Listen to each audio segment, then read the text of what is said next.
I am Natalie and this is True Mysteries. So for today's case I'm going to be talking to you about is the Rico Harris case. So Rico Omar Harris was born May the 19th, 1977 and he had disappeared on October the 10th, 2014. He is an American former professional basketball player, a high school standout in his native Southern California. He later led Los Angeles City College, which is called the LACC, and this was to the first state junior college title in 1997. After his college career, where he played for some international basketball league teams and later was with the Harlem Globetrotters. The oldest of 4 children, born to a former Idaho State star, and his young wife, he had given up basketball before returning to it for his last 2 years at Temple City High School. He soon became a star player himself, as well as a top college prospect, likened by those who saw him play the Lamar Odom. He had the opportunity to play for several NCAA Division basketball programs, but never did due to a combination of academic and personal difficulties. He then chose to attend Cal State Northridge despite interest from much higher profile colleagues and the NBA, a decision for which he was sharply criticized since he's seen as limiting his chances of reaching the NBA. Harris ended his season at Northridge after being suspended twice for violations of the team rules. He eventually made his way to the Globetrotters, but injuries from a 2000 assault forced him to quit after 1 month. After leaving basketball, the alcoholism that had begun to manifest itself during his college career intensified, and Harris became addicted to illegal drugs as well. He was arrested many times before he was able to recover from his addictions in 2007. By October 2014, Harris had relocated to Seattle with a longtime girlfriend and had applied for a job there. He never arrived back while he was returning from a trip to his mother's home, which is in Alhambra. To complete the move, he was last heard from when he left a message for his girlfriend. The call was traced to Sacramento area and his abandoned car was found in Yolo County Park several days later. There were some possible sightings up to a week afterwards, but none have been confirmed, beyond a cell phone video the night of his disappearance, and extensive searches since have failed to find any trace of him in the area. His disappearance has been featured on an episode of the investigation Discovery series Disappeared. Harris was the first son born to Henry Harris, a former star forward for Idaho State who, after his college years in the mid-1970s, was playing in a semi-professional league in Los Angeles when he met Margaret Fernandez, then age 17. She gave birth to Rico, the first of the couple's 4 children, in 1977. Afterwards, they moved to Oregon, where Henry had then been offered a job. Henry Harris was for most of the time a loving husband, but occasionally he would turn violent and abusive. They moved back to Los Angeles area shortly afterwards and had 3 more children. Henry would often verbally and physically abuse his children, especially Rico. Despite that, Rico deeply craved his father's affection and approval into his adulthood. Margaret eventually left her husband, taking the children with her as she went and moved. She had moved to Alhambra, the suburb where she had grown up. Rico often held the family together while Margaret worked very full-time jobs. Although she later said that she felt her oldest son was born to play basketball, by the age of 15 he had given it up despite of his size and was considered becoming an actor. To the end, he and a friend attended Hollywood High School a long trip from their homes. After a year, Rico changed his mind about basketball and returned to the court, despite the minimal contact he had with his father since his parents had gone and divorced. He used his father's Temple City address to enroll in high school, therefore his junior year. For most of his teens and 20s, Harris was praised for the NBA level potential, the pinnacle of his playing career. However, would be the 1996 to 1997 season when he was the MVP of State Community College tournament and led his team to the state championship.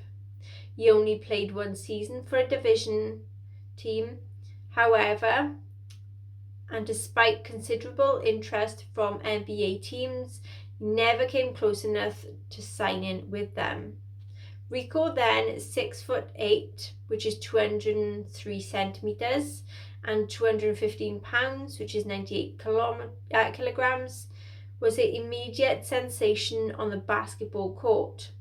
His presence on the team transformed the previously undistinguishable Temple City program into the contender and drew college scouts. Other teams would double and triple team him, recalled one of his coaches, but you could just watch him for a couple plays and also you could see the player he can be. Harris had been a fan of the 1980s Los Angeles Lakers teams and in particular emulated Magic Johnson's style of play. Off the court, Rico was initially shy and a poor student. However, after meeting a girlfriend who academically inclined family had helped him with his studying, he improved both socially and academically, achieving a 3.0 grade point average. On the court at the time, he became an even more dominant player, averaging 28 points and 15 rebounds a game during his senior season. The Long Beach Press-Telegram recognized him as one of the best high school players in Western United States. During the 1994 season to the 1995, along with Chauncey Billups, Paul Pierce, and Jason Terry, all of whom went along to the careers in the NBA. Jim Harrick, who had just left the head coaching position at UCLA to take over the University of Rhode Island program, had his eye on Harris, who had then recruited to his former position. He believed Rico could be part of a powerful team in Rhode Island with Zach Marbury and Lamar Odom, who then he had been expecting to sign for the next season. However, Harris's newfound academic success did not extend to a scholastic aptitude test, the SAT, where he did not do well. UCLA had to withdraw its scholarship offer as a result. Harris went to Arizona State under Proposition 48, which limited him to taking classes during his freshman year in order to regain his eligibility. Without his family and friends that was close by, he struggled academically and socially as he originally had a Temple City. In March 1996, he was arrested on charge of unlawful imprisonment along with two teammates after two women said that the players had forced them to perform sex acts against their will. The charges were dropped after investigators uncovered inconsistencies in the women's stories. But the university asked Harris to sit out another year, none of the less. Instead, Harris had gone and returned to California and enrolled in Los Angeles City College, the LACC, a two-year junior college in the hope of improving his grades and playing for Harrick at Rhode Island. On the court, Cubs coach Mike Miller let Harris play the game his way, shooting three-pointers, leading the fast break with no-look passes, and faking out other big men under the basket as it suited him. He could do it all, a teammate recalled in 2014. He was Lamar Odom before Lamar Odom. Harris was the team's biggest star, frequently regarded as the best player on the court, either team in every game he played. He averaged 16.5 points and 14 rebounds a game. The NBA scouts began attending games, hoping that Harris might consider foregoing his college career entirely once he was old enough to do so. The LACC posted a 30-6 record that season. It culminated in the school's first ever California Community College Athletic Association state title, secured with an upset win over San Jose City College. Harris was named the championship tournament most valuable player. A few weeks after the triumph, early in 1996, Harris signed his letter of intent to attend Rhode Island and play for Harrick there. However, he stopped attending a psychology class he needed to pass midway through this semester and failed it as a result, leaving him still in the year college and play there. At the time where there was speculation that he had deliberately failed the class to go and avoid having to relocate to the East Coast, far away from his hometown.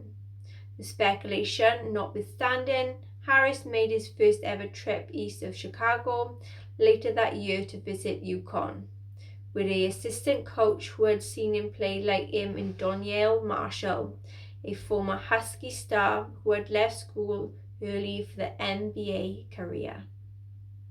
"This time around I know exactly what I want," he said. In addition to division program, he was still considering declaration for the NBA draft or playing in a professional league overseas. "I'm in no rush." Harris ultimately returned to LACC for his second season, which he would later say was a mistake. He became less focused, partying heavily with his brother in an apartment that they had shared near the campus, and drinking beer during the day to take the edge off all of the hangovers. It did not affect his game, however. A teammate recalls Harris showing up for a game once, wearing heavy sunglasses to mask the effects of the alcohol. He probably didn't get no sleep and was up all night, then dropped like 35 points that game. The team did not repeat the state champions, and Harris was later described as a disruptive influence during that season. Miller at one point suspended him for 6 games. Harris in turn faulted him for not controlling the team inadequately. As the only returning player on that team, he explained many of the teammates would not give him the ball. "I have no excuses," he told the Los Angeles Times. "I was playing against my own teammates and the coaching staff." Harry's drinking increased as the season wore on, leading to the social isolation and costing him his relationship with a girlfriend who had benefited from a high school. Recruiters from 4-year college programs continued to all call and write, but Harris did not respond, believing many of them is to be interested in him only for his athletic ability and not his personal development. Instead, he declared himself for the 1998 NBA draft.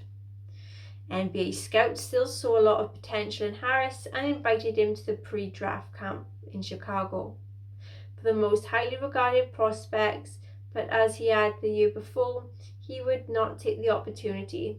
Shortly before the camp, he did not only decide that he would not attend, but withdrew from the draft, believing that he was not ready for the challenge on a personal level. The opportunity to play for Harrick at Rhode Island was still available to Harris, and many friends and observers believed that he would take it. In September 1998, he called Bobby Braswell, then the head coach at Cal State Northridge, whom Harris had come to know 3 years earlier. When Braswell had recruited him while an assistant at Oregon, Braswell later recalled that he thought Harris was calling for guidance. Braswell congratulated Harris on signing with Harrick at Rhode Island. "That's not happening," Harris had told him. He did not want to move that far away and believed LACC coach Miller was trying to get him to go there strictly out of his friendship with Harrick and not out of any consideration for Harris's best interests. Instead, he asked then if he could play for Braswell, whom he trusted at Northridge that was closer to his family, where he could transfer his credits from Arizona State and LACC to become eligible immediately. Since another local high school player that Northridge had offered a scholarship to had lost it after purposely failing a class, there was a space for Harris at a small state school which had not posted a winning record that 7 seasons it had been in division. Braswell immediately then told Harris the opening was his. Harris believed Braswell's reputation for strict discipline was what he needed most to develop as a person and as a player. With a player of Harris's level, talent really seen as a smaller school like Northridge, Braswell hoped that he realised his goals of winning season, a Big Sky Conference title and a berth in the NCAA tournament. But while there was plenty of potential for Braswell in a relationship, observers saw less of Harris, and Miller told him that he was severely compromising his chances of signing with the NBA team by playing for such a small school in a less competitive conference, and others who knew him wondered if instead of leading the Matadors to new heights as he had in his first season at LACC, he would instead pose as a threat to the team's unity again. Braswell was optimistic. Rico wants to make the best of his opportunity, he said to the Times, but early in the season it seemed as if the doubters have been correct. Harris had attempted to reconcile with his father in the off-season, but had then been rebuffed. He continued drinking heavily and could no longer fully contain his underlying emotional difficulties. Early in the season, Braswell suspended him briefly after he argued with other teammates and coaches. A hip pointer also sidelined him for 5 games. He still performed well, averaging 10 points a game and leading the team in rebounds, but the NBA scouts who had been following his career could see that his performance was off from his previous heights and took him off their list of prospects. Near the end of the season, Braswell suspended Harris again. The player did not attend a meeting with his coach in Braswell's office to mark his reinstatement. Harris would never play college basketball again and leave Northridge shortly after the season's end. Harris could not play for any other college as his eligibility has expired. He still had not given up on the possibility of making the NBA, and like his father before him, took up semi-professional basketball. He played for short periods of time with the International Basketball League, San Diego Stingrays and St. Louis Storm. Rapper Master P, a former NBA player who had previously briefly played with a former team, who were together a travelling team for which Harris played a few games. During the time he drank less, worked on his jump shot, hoping that the NBA had not completely lost interest in him. In spring 2000, Harris opted instead to join the Harlem Globetrotters. His skills were ideal for the Globetrotters shows, and he seems to have found his niche. However, a month after he joined the team, he was out driving with his girlfriend in South Los Angeles when he got into a dispute with some people there. After he left the car to confront them, someone hit him in the back of the head with a baseball bat. Harris was able to leave the scene and drove off, but soon he started having intense headaches and he had trouble keeping his balance. These after effects of the head injuries persisted, and he had to leave the Globetrotters at age 24, where his basketball career was over. Harris returned to his mother's house in Alhambra. He had no job and no plans for what he might do besides playing basketball. Soon he returned to drinking. His mother continued to take care of him as well as the younger siblings. All of them was likewise battling substance use disorders to some degree. She hoped then Rico would, in her own words, snap out of it, but his addiction instead broadened to include heroin, methamphetamine, and crack. He would sniff Ajax just to feel the burn. A friend, David Lara, recalled, Throughout the 2000s, Harris experienced many relapses and he was arrested over 100 times. Most commonly for public intoxication. After a few days in jail, he had often resumed drinking to support his habits. He sometimes begged in the streets. It was despair, bro. It was down there. It was the darkest of the dark, says Lara of the site. Efforts to persuade Harris to end his self-destructive path failed. Only in 2007, shortly after he turned 30, did he finally start to change. After an overdose of prescription medicine Harris entered a rehabilitation facility operated by Salvation Army in downtown Los Angeles. The program took a long time for Harris to complete, but when he did, he seemed to have recovered. He moved to Wilfredo, Mayorga, another graduate of the program, and got a job working security detail in nearby Bell. At a party, he met Jennifer Song, a visitor from Seattle, who worked as an insurance broker. The two then become romantically involved. Starting in 2012, they began spending long weekends in other cities. By September 2014, they began to talk about getting married, even going so far as discussing possible names for children. Harris and Mayorga clashed over the relationship. Their friendship ended when Harris abruptly moved out of the apartment and left Mayorga and all of the unpaid bills. Shortly afterwards, Harris moved in with Song in Seattle, intending to relocate there permanently. Converting their long-distance relationship to live in one caused some friction between Song and Harris. As the two began merging their lives, Harris nevertheless continued with his plans to move on with his life in the new city. He exchanged his Californian driver's license for a Washington-issued one. He was able to arrange a job interview for a position as a property appraiser, job that would have meant so much for him as it would have for the first time he held a skilled position and related to the athletic ability. Before that, however, he decided he needed to return to Alhambra to visit his mother and brother one more time. Song believes his intent was to talk with them and reach some closure for the difficult events of the childhood. I think he realised some things and I wanted to talk to his mother, she later then reported. He wanted to trust him and trust us and believe in a relationship. Lara spoke with him on the phone during his drive to Southern California. He says Rico was upbeat, hoping to marry Song and start a family with her. He seemed to have had his head together, that he recalls. However, his visit with the family on October the 9th was brief. He took one of the brothers out to eat and gave him a new cell phone as a gift, then returned to his mother's home to speak with her alone privately. Fernandez does not believe his son got what he was hoping for out of the conversation. Shortly after midnight, he decided to return, taking with him a few more personal belongings. His job interview was scheduled for the next day in Seattle.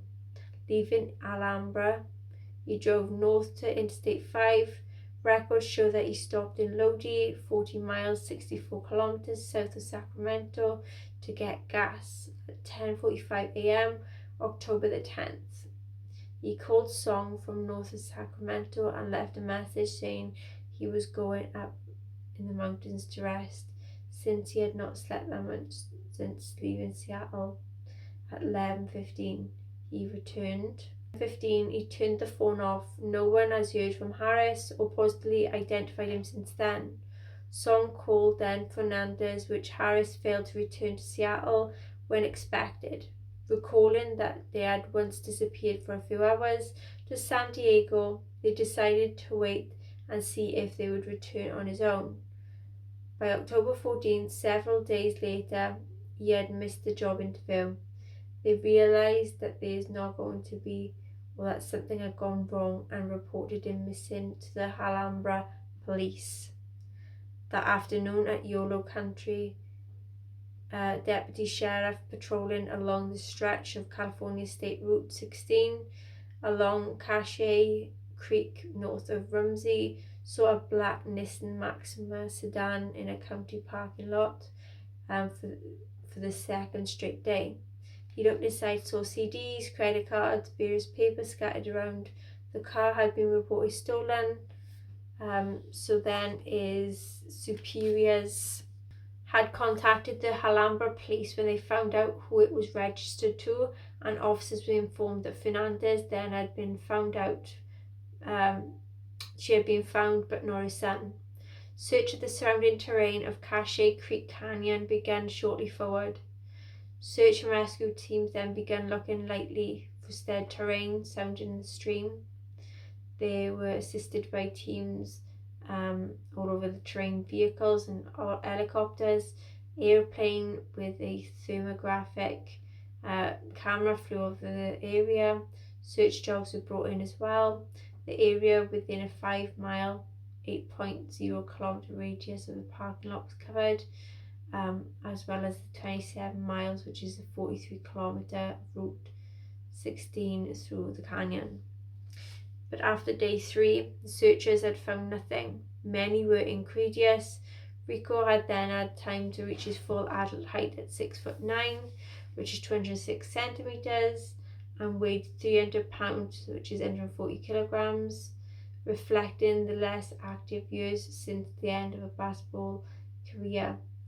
They could not imagine how large a person they had disappeared so completely. When Harris's description circulated the area, few sightings subsequently in October 10th were reported. One passerby along Route 16 reportedly seen a man who fit his description walking along the road at 5:30 on October 11th, while other motorists then believed that he had been seen sitting on a guardrail overlooking the creek near the parking lot.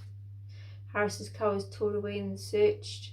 It was out of gas, and then battery was nearly dead. Investigators then found Harris' wallet, all of the credit cards, save one Discover card then, on which no charges have been made since Harris has vanished. He had also taken his phone and his driver's license.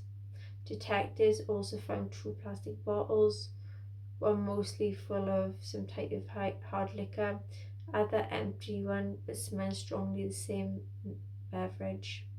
October 18th, 8 days after Harris's last voicemail message, another sighting was reported.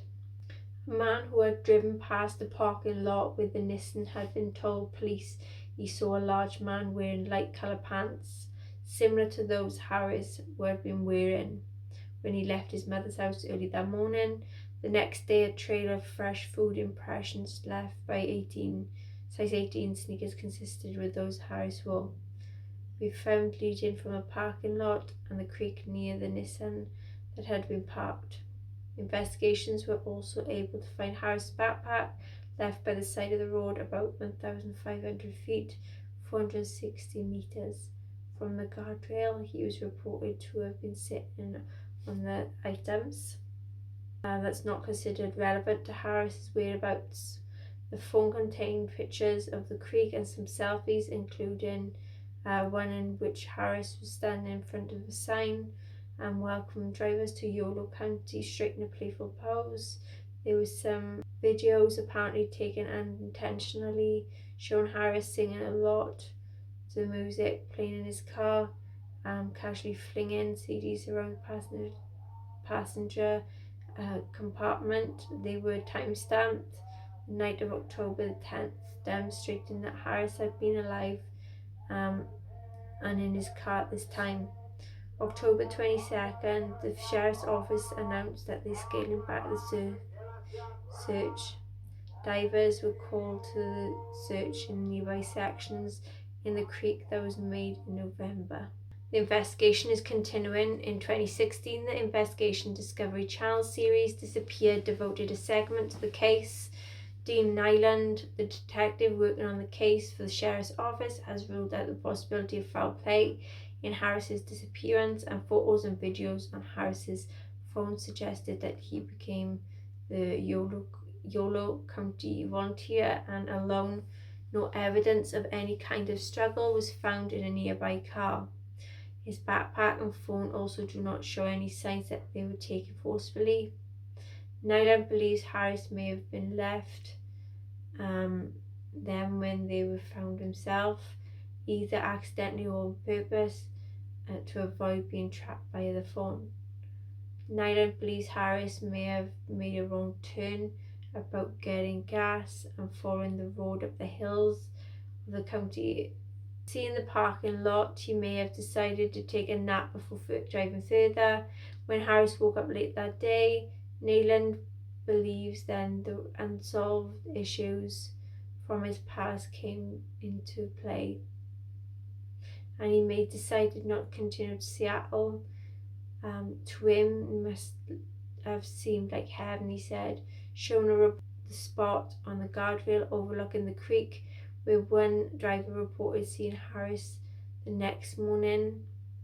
In the accidental videos on the phone, he added, Harris seems like a free man. After wandering in the area for a few days, including those in which they had been sought, returned to his car, found it gone. At that point, either walking away into the woods or towards another town. We have no sightings, so he probably got a ride, said the detectives. Okay then, so that is the case of Rico Harris. I hope you all enjoyed. I really hope that they do get down to the bottom of his disappearance and find him, and also get some justice. Okay then everyone, I am Natalie, and this is True Mysteries.